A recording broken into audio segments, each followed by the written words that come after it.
Hi. Hi, I'm Russell. You're in the right place. Russell. Right. Wow. Hi.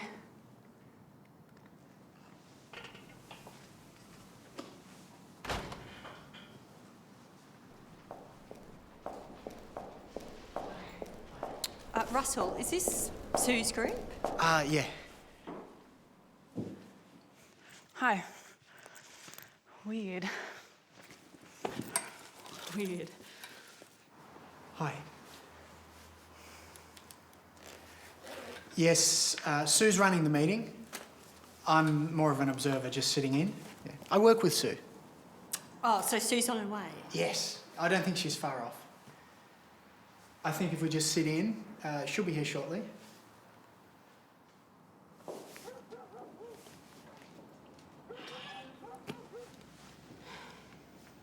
I'm Lucy.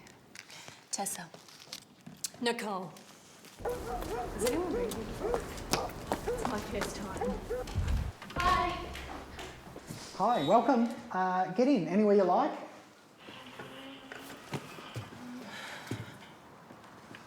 I like here. So, which one of you is Sue? Sue's running late. Sue's not coming. I've just got a message from her. She's had a family emergency and she's instructed me we should continue on without her. Just for this meeting, obviously, and then if and when you wanted to continue, you'd continue on with Sue.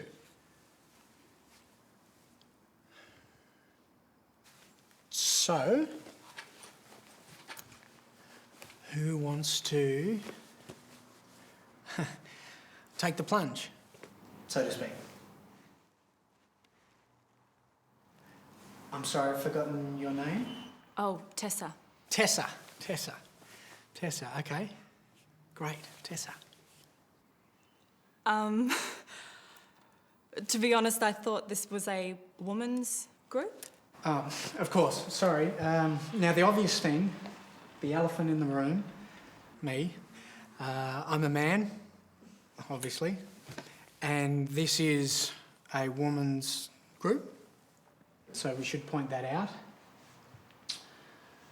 So I want to encourage you to be as comfortable as possible, and we'll just go through and we'll work through this as best we can. Is that fair? Yeah.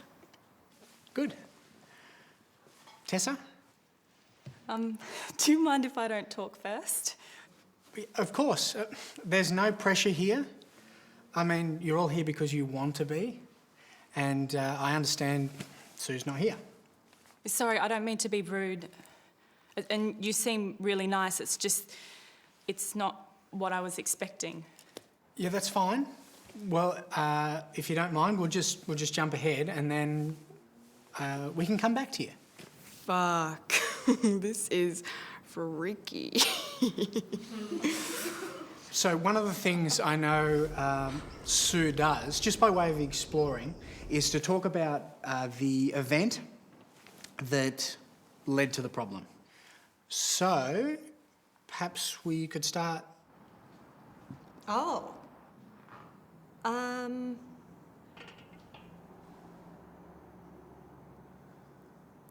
Well, okay. Okay, good. Sorry, your name again for the group? Nicole. Nicole, great. Now, or Nikki. So, I manage a cinema complex in East Hawthorn, and I was working on shift, and one of my younger staff members and I went into a cinema in between sessions, and, you know, we were fooling around, and so he started to go, well, you know, and it got pretty hot, and, you know, as I got wet, this fishy, like potent, full-on smell started to come out of me. And I just tried to ignore it. So I was pushing his head like more into me. You know, I guess I was on the brink of coming and I was torn between that and wanting it to be over, and I didn't know what the smell was. And then the next thing I know, he's vomiting inside of me, kind of all over my legs, all over the seats, and all over the cinema floor. And then I'd locked the cinema door and someone's bashing on the door trying to get in, and he's apologising, you know, worried that I'm going to fire him. And he was so polite about it. And he's just assumed that this is what all older women tasted like.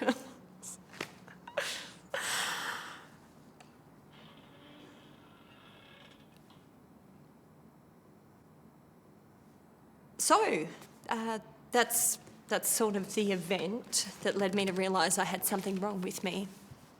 But it wasn't until a little while later that I had a diagnosis. Okay.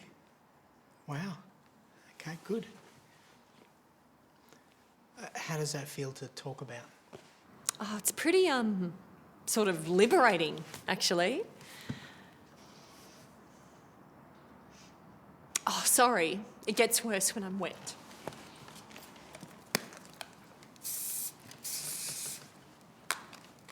Could I paint that?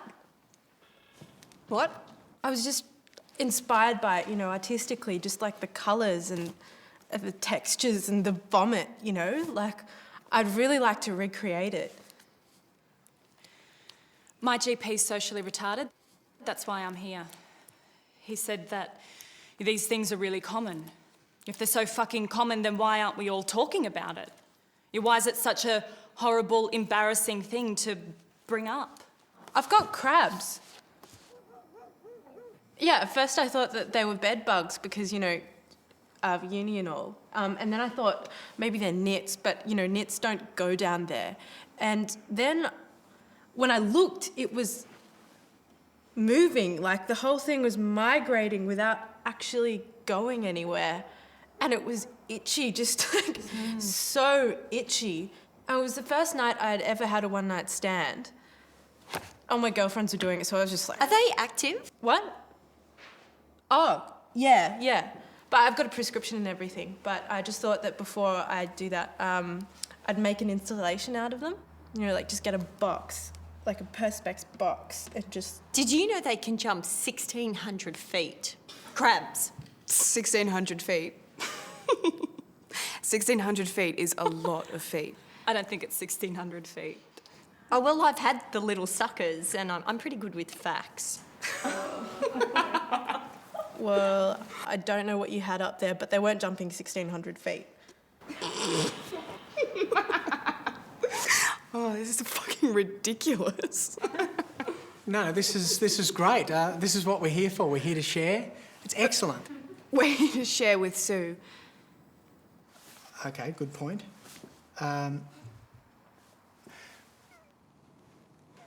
Well, would it help, just by way of exploring, would it help if you just pretended I was Sue? Maybe. Or maybe we could start calling you Sue.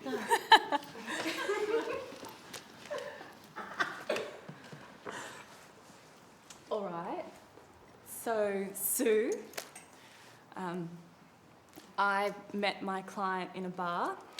I work in China, and for the first time, I finally let my hair down and take a risk. And by risk, you mean... With her vagina. Can you relate to that, Sue? Actually, I'm so glad that you're here, Sue. Anyway, he looked like the musician, I don't know if you know, Elliott Smith. Yeah. So straight away I was into this guy and I thought, oh, you know, how wonderful, work gets to be fun. In the end, it's all for sale. And we had a few drinks and I had more drinks than I normally would.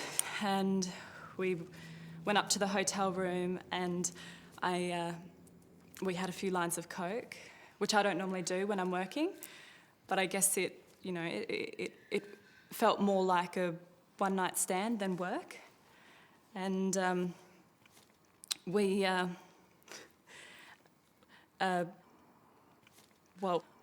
he'd booked in for straight sex, so that was what I had prepared for. And after a little while, I realised that he was having sex with my ass, and I didn't stop him. You know, in fact, I encouraged him. You know, I was like, yeah, get it in there, and I didn't think about the fact that I hadn't prepared. You know, because I have a rectal bulb syringe, and if a client books in for that kind of thing in advance, I would have given myself an enema prior. And it was really strange. He kept doing this thing where he'd penetrate my ass 5 times, and then he'd put his penis in my vagina, and he was just so consistent. And I didn't think about the fact that I hadn't prepared, and so shit got messy, and now I have pelvic inflammatory disease.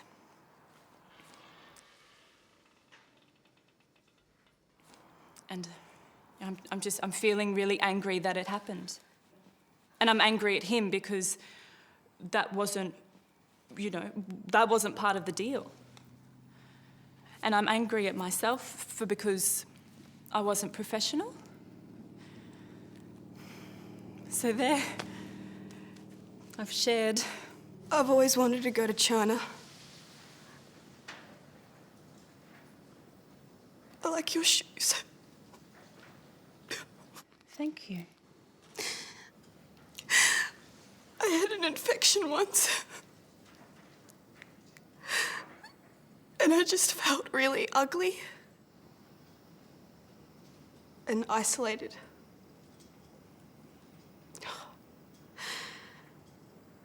I was just so worried that I wasn't going to be able to have children. You know?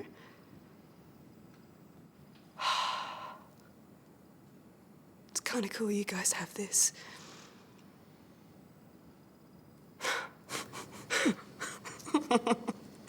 But hey, I thought I was coming to an AA meeting.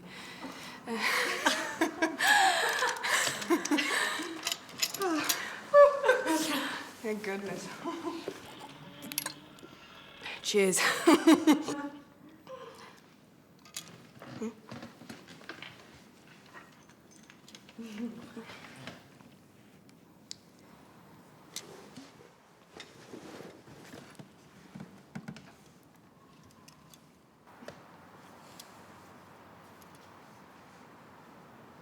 So, Sue, have you ever had an STI? Yes, Sue. Please share with us.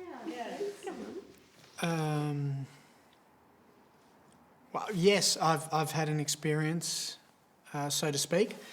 Yeah. I've been through the clinic myself, and going in there and experiencing the uncertainty and the confusion that goes with it.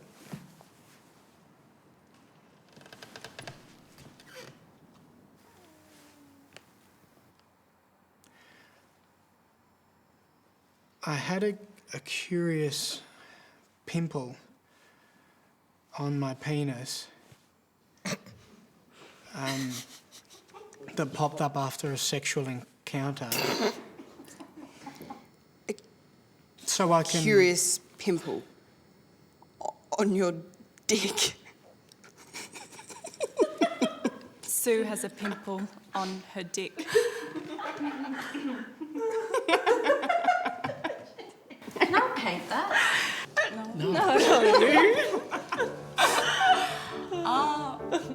Why are we in a boxing ring?